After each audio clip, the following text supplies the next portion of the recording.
major startling revelations or something. So, hey, are you still there?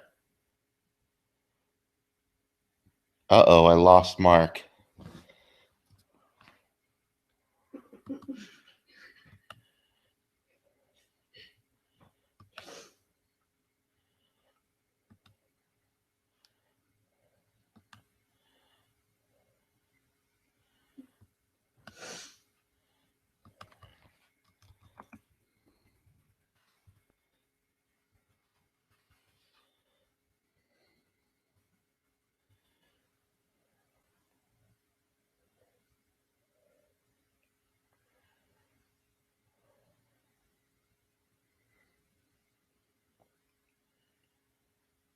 Hmm.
Can you hear me?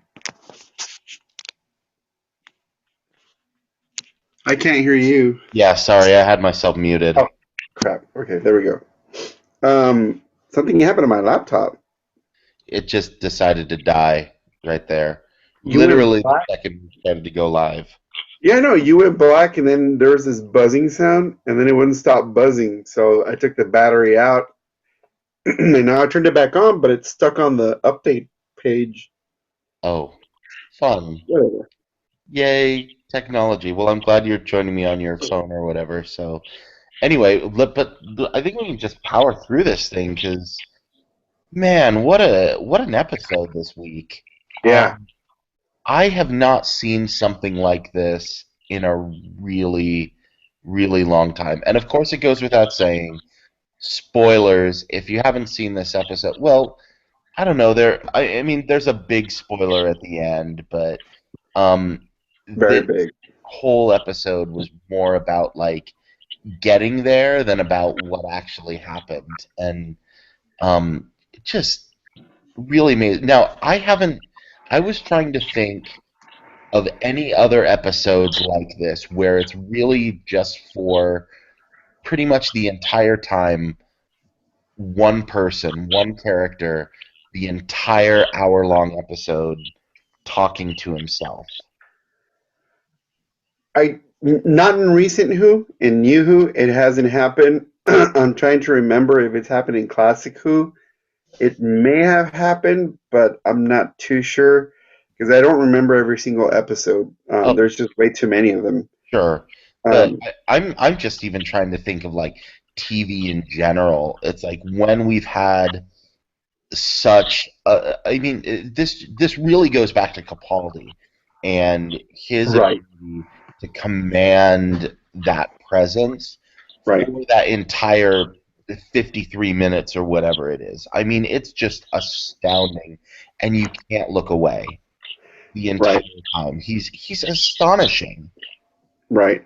He puts on a clinic, an acting clinic, and he has really shown everybody why he was chosen to be Doctor Who. And as much as I love Matt Smith, and he continues to be my probably my favorite Doctor, I kind of wonder now how it would have been had Peter Capaldi been chosen, as he was was originally chosen to take over after David Tennant. How those storylines would have worked, or what kind of stories we could have gotten, because this season has been so remarkably just fantastic, and he's a big reason because of that. Like I said, he's really showing why it was a smart decision to cast him as the Doctor. And last year's season continues to baffle as to why they went the direction they went, because he could have brought this from the very beginning. But leaving that aside, this episode has to be one of the best episodes of Doctor Who ever.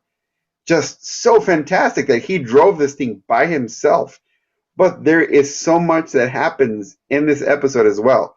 Aside from the fact that he carried the whole thing by himself, there is so much that happens here that explains so much from classic Who to new Who. It's just so fantastic. Right after the episode finished, I told Yvonne, this has been the greatest thing ever. Like, I couldn't believe how good this was. Yeah, it was astounding and the so is this the first time we've ever heard of this prophecy of the Time Lord Dalek hybrid? I think so. Like I said, there's been way too many episodes for me to guess on old classic Who episodes. Hmm. Um, shoot, But I'm not entirely sure. I would think it would have happened in the New Who era because this is all supposed to be Time War. Like it's supposed to like that prophecy is supposed to be like Time War centered, and so I didn't remember anything, but I also could have missed everything going Well, through. here's the thing, and uh, uh, I guess I originally thought we'd get this towards the end, but I mean, we might as well address it. The hybrid. Okay, so Paul McGann's Doctor, Doctor number 8, who he only showed up for one movie, and it was an American-made movie. In the movie, he makes the claim that he is half human, right? Now, there's been this gigantic fight in the Whovian universe, right? About whether he really is half human or whether he's not, whether he was just confused in his regeneration. There was an audio drama that was made about a year and a half ago with Paul McGann, where his character states that oh yeah, he said that to get himself out of a spot, but it doesn't really explain. So there's this continual argument of whether the Doctor is pure Time Lord or whether he is indeed half human, whether he had a human mother. And then we're hit in the face at the end of this episode with the hybrid, where he says, "I am the hybrid." So is he admitting now, once and for all, and adding this to canon, that he is half human? I mean, this is, for me, this was the big thing. This was the big reveal. And I guess we have to wait till next week to really find out what he meant. But if they do bring it in and include it into Doctor Who canon that he is half human, it'll explain a lot of things as to why he was exiled on Earth for years during the Tom Baker years, even the Sean Pertwee years, um, and why he's got this affinity for humans, humanity, and Earth in general. It would really explain that. That would be interesting. And I mean it goes back to, I mean, when we saw the Doctor's mother previously, how she was, covering her face, Right. and so that identity is still a secret. So that would be interesting. I almost take it more metaphorically, and it goes back to episode 2 from last season with him being the good Dalek, and like that he like, am I a good man? And the Dalek saying, you would have been a good Dalek. And I think it's almost more of a mindset that, um he's the Doctor, he saves people, but he's also carable, or he's also capable of such intense destruction. Right. And that's the that's part of this. And so, going back to the kind of subtext of this episode, which was called Heaven Sent, and he's talking about it. In it, he's like, I'm not afraid of hell. Hell is just heaven for bad people. I Right. don't see this as heaven or hell. This seems more like purgatory. This is, you are doomed to a repeated task over millions of years, and at some level he figures out what's going on and what he's got to do, and why he's got to keep being that bird that pecks away at the diamond mountain, um, Right.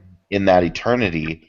uh, so I mean, I feel like the Doctor is, he is he being punished for his sins? Is he punishing himself? Obviously, this was something that was made by the Time Lords to hold him.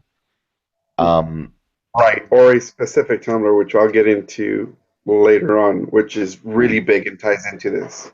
Oh, well then, let's talk about that then, because I don't have much more to say about that. You Okay, think there's a cool. specific Time Lord? First of all, I don't think it's purgatory. I think it's hell. Well, a symbol for hell. Because you Hmm. remember Dante's Inferno, there's people who are doing tasks over and over and over again on a certain level of hell. It's still hell. It's not purgatory at that point. Uh, So if I remember, that's the like Greek hell underworld, with like Prometheus and Tantalus and right, all those other, Sisyphus rolling that stone up to the top of the hill, and then it always falls down. And right. Not so much the Christian hell. yeah. Um, but still, okay. So, and this is really cool. Going back to the Colin Baker years, there was this enemy he had called the Valiard, the Valiard, who even the Master was kind of afraid of. Um, Now, nobody knows where he came from or what his deal is or anything like that. According to lore, this Valiard came about. It's an amalgamation of the Doctor's dark side that came about from the start of the 12th regeneration, anywhere from the start of the 12th regeneration to his final incarnation as a Time Lord. So it's an amalgamation of the dark side of all those regenerations. But it starts at the 12th regeneration. And this is where we're at. We're at the Capaldi 12th regeneration, right? And so the Valier goes back in time and starts messing around with the 6th and 7th Doctors. There's a whole bunch of adventures that happen. Not only on TV episodes, but also on audio dramas and on books, which I haven't read. So what I know of the Valiant is only what I've seen on episodes. Now it would be extremely Moffat to bring this dude out of nowhere and bring him in to be a big player, as we've seen him do before. So the fact that the last one in Testament, the only ones that we know have knowledge about the last one in Testament are Davros and Missy, and of course the Time Lord High Council, right? But nobody's found Gallifrey yet. Another person would know, and that would be the Valiant. So is he coming back? Is he the one who put all this into motion? We don't know, and this was one of those cliffhangers where I was like, dudes, you didn't give me enough. Like how like my mind the whole night last night kept thinking, was it the High Council? Was it another Gallifreyan Time Lord who wants revenge on the Doctor for having blown them up in the beginning, in the first place? Is this the Valiant? Is Missy behind this whole thing? There's too many variables in the mix, but I have a sneaking suspicion that Moffat brought back the Valiant. That's what I'm thinking. Um, and honestly, this is what I was thinking last week. Remember last week when we were trying to guess who's the one that teleported him, and we kind of all guessed correctly. We said it's got to be Gallifrey. So when he shows up and we see Gallifrey again, where I'm like, yes, I jumped up in joy. I was like, we got that much. We figured it out. And now I think I'm pretty sure the Valiant's going to be involved. I hope I'm validated, but I guess we'll see. But that's going to be pretty cool if Moffat is able to bring him back into the mix. It pushes the mythology that much further and continues to pull in classic Who into new Who. Yeah, it's like the amount of speculation that you can have on this versus like the amount of speculation that we have about what's going to happen in Star Wars: The Force Awakens. And it's like it's so hard to be like, well, if it's not exactly what I think it is, I could still be really excited because it's like if it is Missy or if it's just some, hitherto for unseen member of the High Council or whatever, who knows? I'm just excited because this feels new and different, Right. and this is definitely not your dad's Doctor Who, and it. I was trying to explain to my wife as I was watching it last night, and she's like, I don't know that I would like be able to jump into it right here. What should I start watching the Peter Capaldi stuff? And I'm like, you would like the Peter Capaldi stuff, but you should go back and watch David Tennant because first of all, she's got a huge crush on David Tennant, but that's another issue. But Even after Kilgrave? even after Kilgrave, Kilgrave might have like even kind of despite of Kilgrave, it's like he's still gorgeous. I kind of agree. He is still gorgeous. Um, the but the point being that this feels like a way more adult, grown up show, and this is like one of those episodes of Star Trek that like sticks out because it's like, whoa, how did this come out of the show that also has like tribbles and silliness in it? Like the episode where Picard gets captured and tortured by Cardassians, and he's like the four lights. It's like it's that level of brilliance. Of it's like this is so amazing, and it's talking about really important things, and I mean, but this is what Moffat does. This is Moffat at his best, and he is telling this fractured fairy tale, and even brings in Grimm's fairy tales into it. Uh-huh. And this was also not a Grimm's fairy tale that I was at all familiar with. Had you ever heard this before? I had to look it up because I was like, what the hell is this? And so I read up on it and I'm like, oh, it makes perfect sense. And it's really just as short as he tells it in the story, which was so interesting. There's like two other questions the king asks him, but the sad thing was, and I think it's because it's right before Christmas. The thing that I kept thinking of was, said the shepherd boy to the mighty king, "Do you know what I know?" So, and I'm like, this. I kept like singing that like most uh overwrought of Christmas songs while like I'm like, no, no, no, brain, focus on Doctor Who because this is important and cool, and stop singing terrible Christmas songs. But yeah, it really is Moffat at his best, and I'm so impressed. And again, if he's been throwing us these breadcrumbs and this is what he's been leading up to, I mean, just bravo. I mean, I feel like every bad thing I've ever said about Stephen Moffat, I have to Taking it take back back. for a while. But Well, he did kill Clara, which I mean, but we also knew he was going to do that for like that at was the gonna beginning of happen. the season. So It was gonna happen. And okay, so what I really liked about this episode is that even though I mean, there's a lot of insecurities that the Doctor has that he never shows outright that we get to see then and there. It's laid bare, man. We see it. He's afraid to die. He doesn't want to die. I guess he got used to the regenerations and he doesn't want this to stop. We saw a bit of that when Tennant regenerated, when he was regenerating into Matt before Matt came around, where he just doesn't want to go, and that's his catchphrase. I don't want to go, and so he's deathly afraid of this, and it's not just regenerating. He's just afraid of dying in general. So he kind of gets his wish. 2 million years. Was it 2 million or 2 billion? No, it's 2 billion, right? I don't know, 2 million or 2 billion. It's like incomprehensible, Right. like That he would how keep doing it.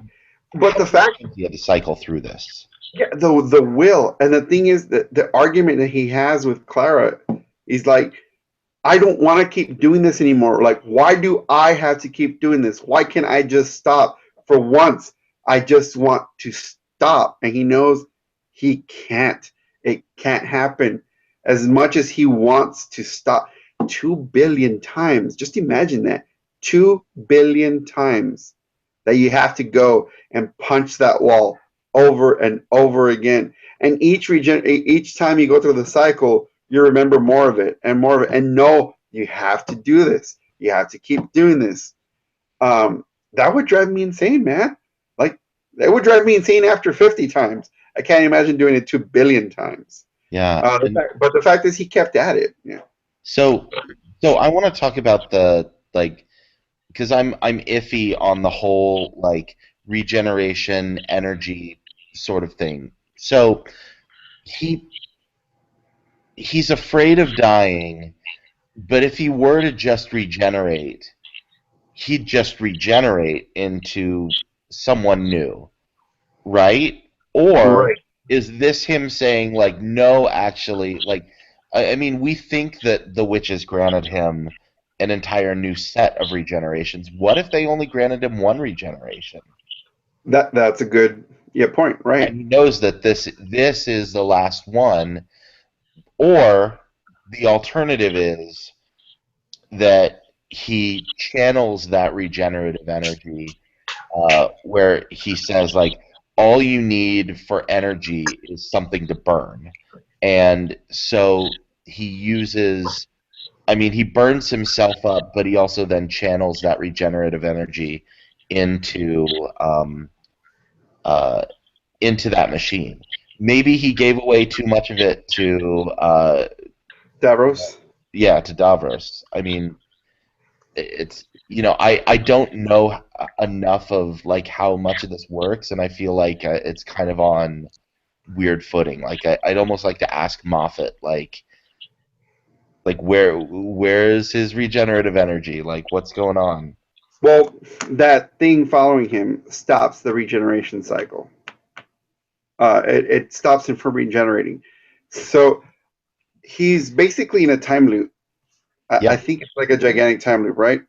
Well, it's So, not a time loop. It's I mean it's a time loop for him because right, he keeps making a copy of himself because there's a version of himself in that transporter. right. Yeah. And it keeps going. If he regenerates, he breaks that cycle. Yeah. And also, if he regenerates, he destroys that complex he's in that's creating this time loop. And the whole reason he's in there is that somebody, the Gallifreyan High Council, the Time Lord Council, or uh, the Valyard, or Missy, whoever it is that's behind this, wants the information as to who the hybrid or what the hybrid is. And the only reason I can think of is that one, Gallifrey's back, and we know Davros brought his home planet back. The only reason I can think of that why this is needed is that the war has reignited, and now they're looking for Wow. the ultimate weapon. And if that's the case, this thing that the Doctor tried to stop, that he did stop, which is momentarily now, was all for naught. All his sacrifices were all for naught because it's back. War is back. Whoa, whoa, whoa, whoa, whoa. Okay. So if that's true and he goes into this next episode and the war is about to break out, like how much does that tie up this entire season in a huge bow? And Right. say like here is not only all of these great self-contained episodes, but there's so much thematically running through all of these about the futility of war and the regrets that come along with all of it. If that's what's happening, this this may be the greatest season of Ever. any science fiction show, not just of Doctor Who, of any science fiction show ever, maybe of almost any TV show ever. I mean, this is just absolutely amazing if that's where they're going with it. That's it. It's And it'll already pretty dang amazing. underscore the inevitability of war. Yeah. How maybe we can never escape this.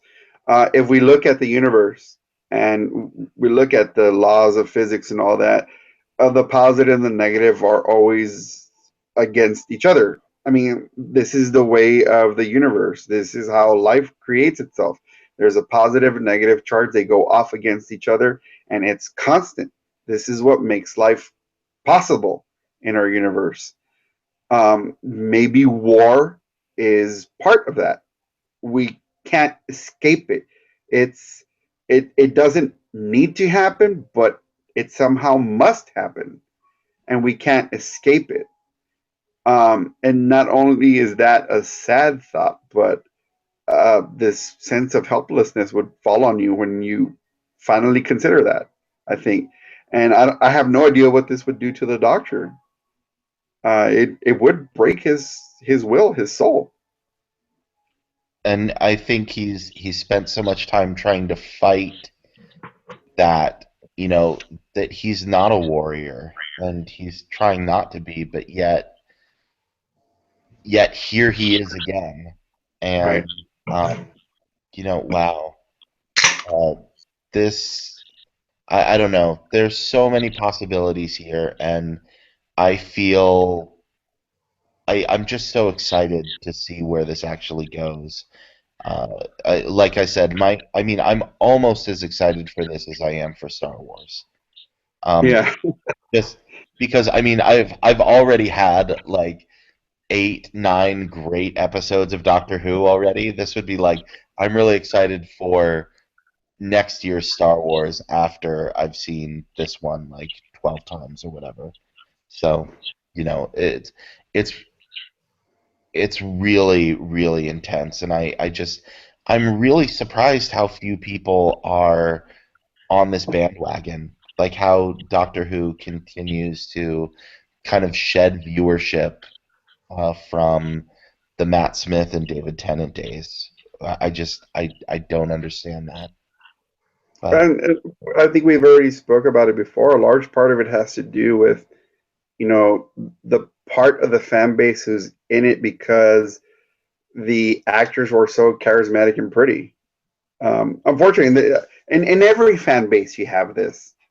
There's a lot of new Star Trek fans that came on board because Chris Pine is pretty, you know, and well, he is. well, he is. He's a good-looking man, but there's a lot of people who jump on it just because of that. Um, Henry Cavill brought in a lot of people to the movies because dude's a gorgeous man. I mean, we can't deny that. And in a way, Warner Brothers probably loved it because that means they put butts in the seats. Yep. But people who are really into the story, though, they've stuck around. Trust me on this, because the Doctor Who forums that I'm part of, I mean, if anything, they've grown more resolute and stronger because this season's been amazing. So the ones that have fallen off by the wayside are the ones who, you know, they were into it because there was a cute guy there and there were explosions. Now there's not a cute guy, so they kind of lost their interest. But that guy that's in there right now, he's just amazing. So amazing. I can't believe we got him as a doctor now. I mean, we're spoiled. He's that great. Yeah. It's just I I have no idea what we did to deserve all of this amazingness. Like I'm just flabbergasted when I think about every single amazing thing that we've gotten. Um, it's just ridiculous. Yeah, well, here's what we did. We 50 years of loyalty. That's what we did. Oh, that's true. Went Uh, off the air, people cried about it and demanded it for years until we finally got it back. And I well, think what Stephen Moffat's doing is, I honestly think that what he's doing is that he's stitching together classic with new. He's forcefully bringing it back. He wants to because he reveres classic Who. Moffat does, and so does Capaldi. I mean, these are disciples of the old school. So I think what they're doing at Moffat is slowly bringing people into classic Who and bringing classic Who into new Who, weaving them together until we finally get to a place where it all comes together and it all makes sense. We finally know why the Doctor was exiled for years to Earth. We finally know why he was such an outcast and hated by the people of Gallifrey. We finally know a lot of stuff. It's all gonna make sense, and it'd be foolhardy for me to believe that it's all of this is gonna happen in the next episode. But I think we're starting to see everything just starting to slowly come together. And I think we're going to get to that point where it's all going to make sense. Everything, the last 50 years. And what a job that would be. I mean, he would deserve high praise indeed for this. he totally would, and I won't. I mean, I'm not going to take credit for 50 years of loyalty. I have like 9 months of loyalty, if that. So, but this show has completely earned my affection, and I mean, but the simple fact that I'm saying that this is like one of the greatest episodes of sci-fi TV ever, and yet I think about like I'm we're just about into December, and I'm starting to make my list of like best TV seasons, best movies, et cetera, for an end of the year list, and I'm like, yeah, Doctor Who's great, but I kind of like Daredevil and Rick and Morty a little bit better. For like the best of TV, and I don't know. Maybe they knock it out of the park with this, and then we'll get really disappointed with a Christmas episode, which will be like, yeah, then it's okay, then it's in third place. Well, I mean, the Christmas episodes are another monster altogether. I'm not going to include it into. I'm not going to judge this season by the Christmas special at all, unless the Christmas special really is that good. Then I'll be that bastard fanboy that pieces it all together. But I think the Christmas episode is gonna. It's starting to make more sense now that Kingston's gonna come back as River, because if Ward does come back, the Doctor will be so deflated. He'll lose all hope. He'll lose all will. So he's gonna need a reminder as to why he's been doing this for centuries. And that reminder is gonna be the love he has for this person, this hybrid of a person, because River is a hybrid as well. It was a hybrid, yeah. So Whoa, and that just who blew knows? my mind. That just blew my mind right there. Just thinking about it. And who knows if he is the hybrid and she's a hybrid? Could they give birth to a whole new hybrid race? I don't know. This is the cool part, man. This is the stuff that turns me on, and I can't wait to find the answers to all this stuff in a couple of Wow, weeks. that's that's crazy. I love this. I'm so excited for it. I don't as I mean we could just be more effusive about this, but I don't know that there's a ton more to say about it. I let's briefly. I mean, we can touch on Jessica Jones. I finished it. You've gotten into 4 episodes, so you're about where I was last week. I mean, is there any more that we can really say about this other than what we've already done? So I've seen 5 episodes. I saw the fifth one earlier today, and the only thing I can say, I will say, I am really digging this. I love this show so far. Everything's been real good, and you are right; it's a slow burn. But this is the most unmarvel shows of all the Marvel shows Hmm. and movies. It's so disconnected from the Marvel world. It is way more Mickey Spillane than anything Marvel. The whole noirish quality to it. Not gratuitous sex scenes, but the sex scenes seem completely out of place in this Hmm. Marvel universe. And I'm not discounting the narrative or the story or the quality of the show. It's a very good show, very very good. But you take away the superhuman element to it, and well, I guess what I'm trying to say is that you don't need the superhuman element at all. You could just base it on a guy who controls people with his mind, or because you know what, we've had this happen before here on Earth in Japan. What was the name of that dude that was controlling the cult, where he gassed the subway Oh system? yeah, geez, yeah. Forget that dude. But it's happened before, and he's not superhuman. He's human, but he controlled people. So you We could do got it. Like, this story works that way. You don't need the superhuman element to it. Uh, and that's what makes it different from everything else Marvel has done, even Daredevil. Um, but I am really liking this so far, and I'm at the point where they caught Kilgrave, and he outsmarted them by thinking ahead of them. And when that situation was happening, like I was really excited. I was like, "Oh, I can't believe this is happening!" So I'm that into it. I really like this show, but it is very very different, and I can see how some people wouldn't be turned on by this show. it's it's different in the same way that the Alias comics were different from the rest of the Marvel universe when they happened because I mean yeah, there are tiny supernatural or Marvel-esque elements in here, but it's not about superpowers. It's not about heroes going out and saving the day.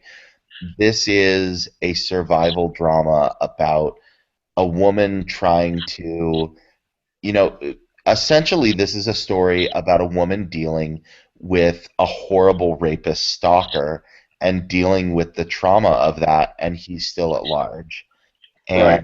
and and he's untouchable for whatever reason.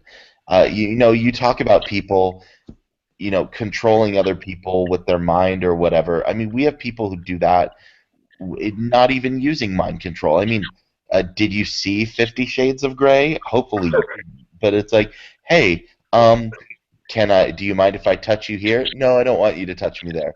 Well, I'm gonna buy you a nice new laptop. Now, can I touch you here? Okay. Um, can I can I kiss you like this? No, I don't want you to do that. Okay, well let's go ride in my helicopter. Now can I kiss you? Yeah, okay.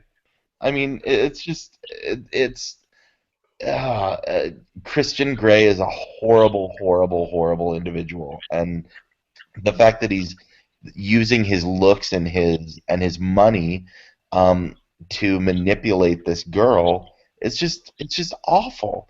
And so this seems like a very grounded story, even though it does have supernatural elements. And I love that, and I love that it's different like that, and it's giving us a different flavor of Marvel in the same way that Agents of S.H.I.E.L.D. is a totally different flavor of Marvel. And I mean, I still like. I mean, geez, did you see that Civil War trailer? I was Yes. Oh so my God. down for that. Oh my gosh. Because Tony Stark saying so was I when he says that he's my friend. So, holy so crap. was I. Oh my gosh. I now you made me almost like want to be on Tony Stark's side. Like you're right. He feels betrayed. He feel. I was like, I'm still with Cap, but um. Oh geez, this is Yeah. like that's still going to be my favorite flavor of Marvel, and I love Jessica Jones. I think it is also one of the best shows on TV this entire year, but it's very different. Daredevil was very different. I mean, it was a martial arts show rather than a superhero show. Right. But there was a sense of a supernatural element to Daredevil. So there was still that connection with the Marvel universe. Uh, Jessica Jones is so off Marvel, like those off Broadway plays. Yep. It's still theater. It's a little kind of weird theater, but it's still theater, and you can still get great stuff off Broadway. Lots of great stuff off Broadway, but it's not part of mainstream Broadway. Uh, Jessica Jones is that great stuff off Marvel, but it just it's slightly askew. It feels like it's not part of the world, but they It kind of tie it in together when we see Luke Cage with a saw, and he shows that he's impenetrable. That was awesome. that was so cool. That And was like, when he references the green guy and his crew, and I like that they went green guy and his crew, not the captain and his crew or the Iron Guy. They were talking about the Hulk. That was pretty cool yeah, because this shows all about strength. yeah. Uh, It was about so strength. And not yeah, only that, but it's also like Jessica Jones for all her strength and whatever, she's no match for Kilgrave. It's like their powers are so completely opposite of one another. I mean, she could snap him like a twig, but he controls her.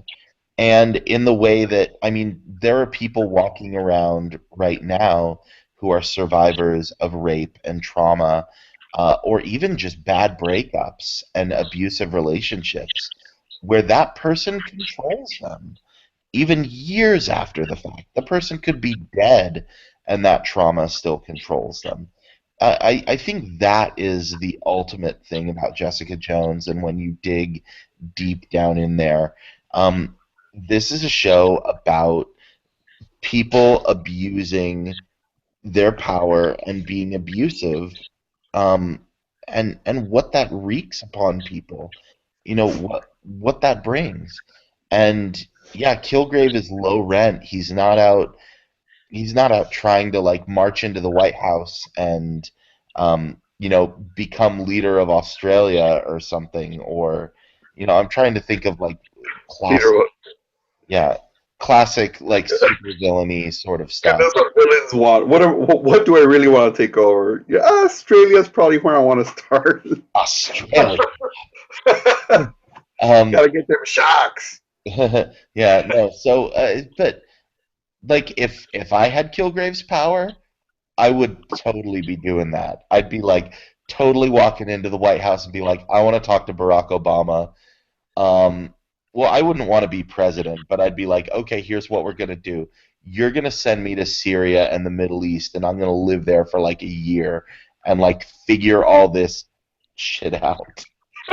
And like that's all I'm gonna do, and then you're gonna pay me a butt crap of money for it. And then like, but I'm gonna fix all these problems. Kilgrave isn't thinking like that. He's small potatoes. He Right, wants like a nice penthouse apartment, and he wants Jessica, and that's it. right, It's yeah. so interesting. So, But Yeah, he's like the he's ultimate MRA troll who like thinks he's like, oh, I got friend zoned. I got, she wronged me, and so I have to have her, and I'm going to do all of these horrible things just to get at her. It's like like I hope that men's rights activists and internet trolls watch this and understand that this is condemning them. I really hope they get that. I think most of them won't, but well, here's the thing with Kilgrave. So far, what I've seen is that this is the biggest narcissist ever, and his problem right now is that somebody got away from his control, and he hates that. yep, It's not so much revenge that he wants; is that he wants to finish the job. Um, he was gonna use her till he got bored and then dispose of her, but she's the one that got away. And what he wants is to finish the job. He wants exactly. to use her, abuse her, and then when he gets bored with her, do away with her and say, "Ah, I did it. Nobody beats me." Yep. That's his main thing going on. Like I said, I haven't seen the whole series yet. I'll probably finish it today, but that's what I get so far. You will this the next like 2 or 3 episodes that you're about to get into reveals even more about exactly how deep that psychological well goes and the lengths that he's willing to go to and what's really feeding this and how much he really truly is obsessed with Jessica. And it's it's awful. It just really is. But it's amazing. And I was really entertained by it. Yeah, it's slow, but I thought it was great. So, and David Tennant for, yeah, amazingness. He's just absolutely ridiculously good here. Yeah, I can't wait to finish it up, which I'm planning to do Yeah. just about a Well, couple of hours. speaking of finishing up, I think we're just about done here. Next week, to uh, to finish up Heaven Sent, we've got Hellbent, which if that isn't the name of a uh, of an episode that you is going to be riveting, and you want to see just how hell-bent the Doctor is on whatever he's going to do, um, this is this is going to be one for the ages. I'm excited. Uh, I'm also excited. I get to go to Salt Lake City this week and hang out with all my Utah friends. Ah, Um, lucky. yeah, I know. So we'll do stuff there. We won't be able to record until late Sunday night, probably after I get back to Austin.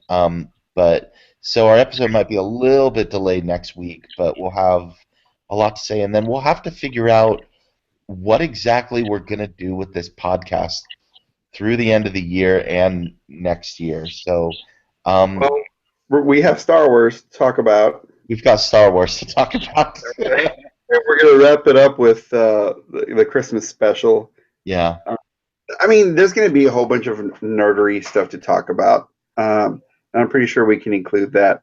Plus, Sherlock's going to come back. There's Sherlock. going to there's going to be a lot coming around. I figure we can nerd out about those things. I could go back and watch the that season of Torchwood, the terrible American season. Oh, God. Yeah. Okay. Well, that's it. Well, hang on. I gotta. Okay, I'm gonna go get this. Probably my landlord, and we'll be right back, and I'll wrap it up. Okay, cool.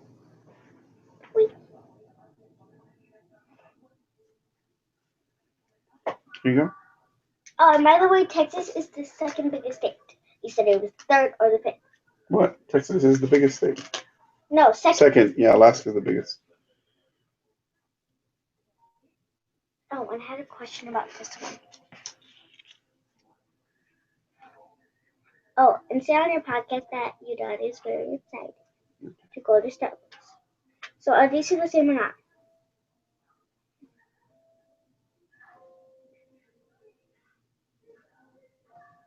No, they're different. Yep. Okay, don't put this in. Let this one on top because it still has glue and it'll stick to whatever. Okay. More? Mm-mm. No, but could you take these downstairs, please? I thought you were gonna get the yellow one. Hey, but we're gonna finish up in just a couple minutes. Yeah, but you can do it really fast. I don't want to.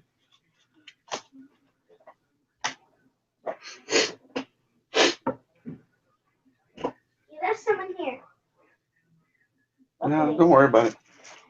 Okay, do chemistry. Okay, sweetheart.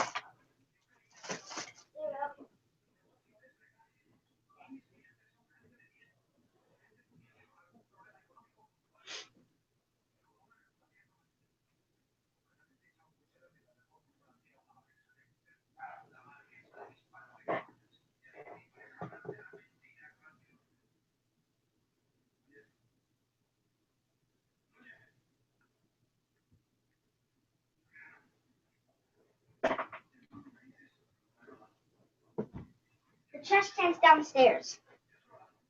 Just put it on top of the table. I'm gonna get the trash can from outside because remember it was real stinky. We're airing it out. Yeah. So when I bring it back inside, we'll just throw everything in. But put it on top of the table. Why do they say the trash can's? I don't know. Because you're weird. Come here, give me these. Mwah, I love you. I love you too. Oh, I'm just gonna put them here. No. Put them where I told you to. Are they recording voice right now? Mm-mm. Thank you. Thank God. I love you. I love you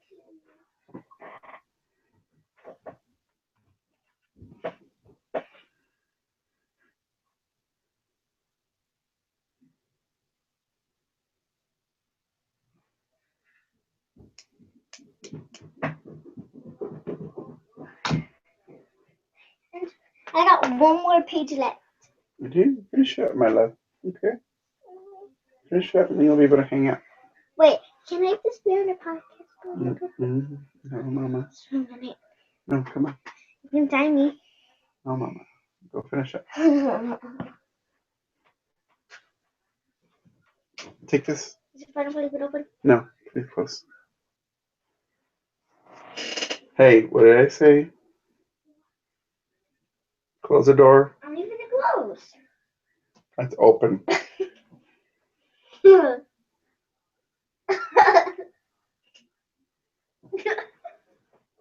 Okay. We're gonna be that way. That's fine. Okay.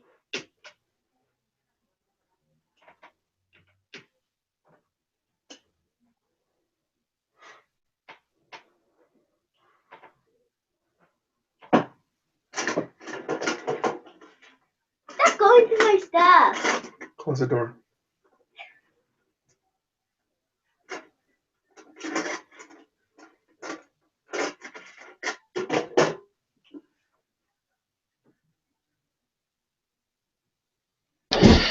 All right. Did I hear Julia? Yeah. Awesome. What's she doing? She's finishing her homework, but she just keeps coming into the room. Because I want to. Okay, hush. Because you want to. So for editing's sake, for ease of editing, I'll just start that over. Let me catch my breath. So next week, we are probably going to have quite a finale with Hellbent. If that episode title doesn't tell you what exactly we're going to get to see in the Doctor's determination and what exactly he's hell-bent on, just gives me shivers. I'm really excited for that.